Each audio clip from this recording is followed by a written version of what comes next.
Well, to talk more about the humanitarian crisis in Gaza, I'm very pleased to be joined now by Tommaso Della Longa. He's a spokesperson for the International Federation of the Red Cross and Red Crescent Societies. That is the world's largest network of humanitarians. Thanks very much indeed for speaking to us on France 24, sir. Good to have you. Thank you very much for having me tonight. Yesterday, the International Committee of the Red Cross said that one of your convoys carrying life-saving medical supplies came under fire in Gaza City. What can you tell us about what happened? Well, I can tell you what what the colleagues of the ICRC have said. That, of course, the first comment was that these are not the conditions where humanitarian workers can operate. And I think that this is really a reminder of the level of the scale of violence at the moment in the Gaza Strip, and also on the fact that there is no really safe place for anyone in the Gaza Strip. And we just want to remember to everyone that humanitarian workers, as healthcare workers, hospital, ambulances, and of course civilians must be protected. Indeed. The Red Crescent operates some of these ambulances that are being used in Gaza right now. So I just wonder if you can sort of give us a sense of what it is like for your staff in Gaza. How are they able to operate? Clearly for them, like everybody else in Gaza, there are immense risks right now. Yes, absolutely. It's really dangerous and it's really challenging in a situation where they're lacking almost everything. I just want to tell you what colleagues of Palestine Red Crescent told us today about their hospital in Gaza City, in Al-Quds. They decided today to start rationing electricity, and they switched off the surgery ward, so there will be no surgery anymore in the hospital.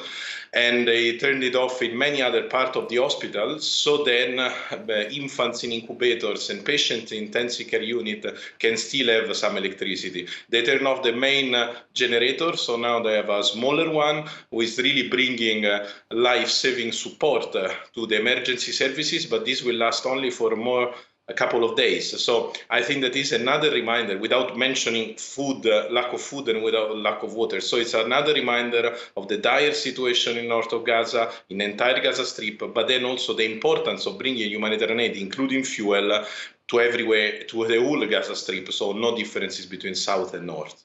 I was going to ask you about that, but that is extraordinary what you just told us there, that your colleagues from the Palestine Red Crescent in Al-Quds hospital are turning off the power in order to keep it running in some areas. And let's talk about fuel then, because we know a trickle of aid is getting into Gaza, but am I correct in saying that fuel hasn't gotten?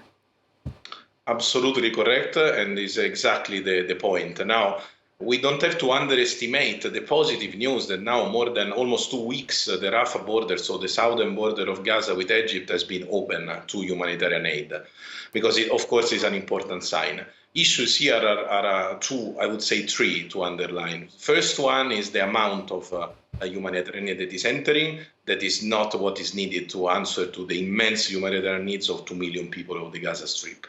Second one is the lack of safety all around Gaza, and without safety nothing is possible. It's important to open a gate, a border open, but then you need to create a safe humanitarian space where to operate. And third, as you correctly pointed out, is fuel. Without fuel, there is no operation. Fuel at the moment in Gaza Strip is a life-saving item. Fuel means generators and then electricity in the hospitals that we are seeing also in this moment that you are showing it. This is Al-Quds Hospital of Palestine Red Crescent. Fuel means water sanitation. Fuel means desalination of water. Without fuel, again, nothing is possible, and we are putting at the risk the life of people. And can you tell us where the block is on fuel getting in? Is that the Israelis? Is that the Egyptians? Is it both? Well, of course, we don't have to, I don't want to be naive, and I know perfectly there are there could be security implications depending to whom you are talking to. There are a lot of diplomatic efforts about that, but the reality is that as humanitarian agencies, we need fuel to carry on our operation. We need fuel for our trucks. We need fuel for our ambulances. So we really hope that every diplomatic effort, and we also not spare any effort to talk with the international community, to talk with the parties, to make sure that fuel will be allowed, that we will have access to fuel. And our colleagues of Palestine Crescent will have soon to reopen the surgery ward and all the activities in the hospital, because, of course, without fuel, this is not possible. Okay, so fuel, a huge need right now in Gaza. Food and medicine as well, though. Some of that we understand is getting in, but not very much. Can you tell us a bit more? Yes, absolutely. Aid is mainly trickling in the last almost 2 weeks. We are talking about still a drop in the ocean. You have to think about, following also the colleagues of UN statistics, that before the conflict, there were almost probably more than 500 trucks per day entering Gaza, bringing, by the way, also fuel, commercial items, and so on. And nowadays, we are, I think, around 600 or 700 trucks in 2 weeks, which, of course, is giving you the scale of the fact that there is not the right amount of humanitarian aid, and we need a much more continuous flow of humanitarian aid on a different scale. And then after that, we need, as I said, a safe humanitarian space, but also we need to make sure that this humanitarian aid will get everywhere it's needed, including the north, which at the moment is a very challenging, is experiencing a very challenging situation. It's very difficult to access the north for security implication.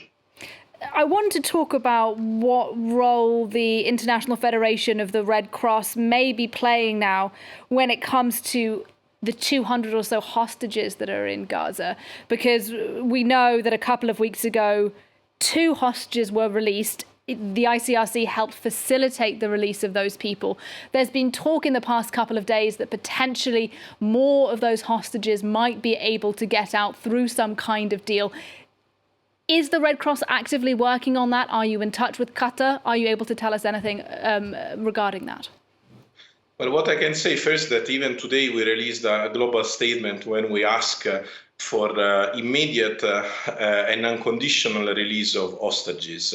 Now, in our International Red Cross and Crescent movement, our partner of ICRC, as you mentioned, are the agency who is leading on this type of negotiation and this type of talks. So we know that our ICRC colleagues are in touch with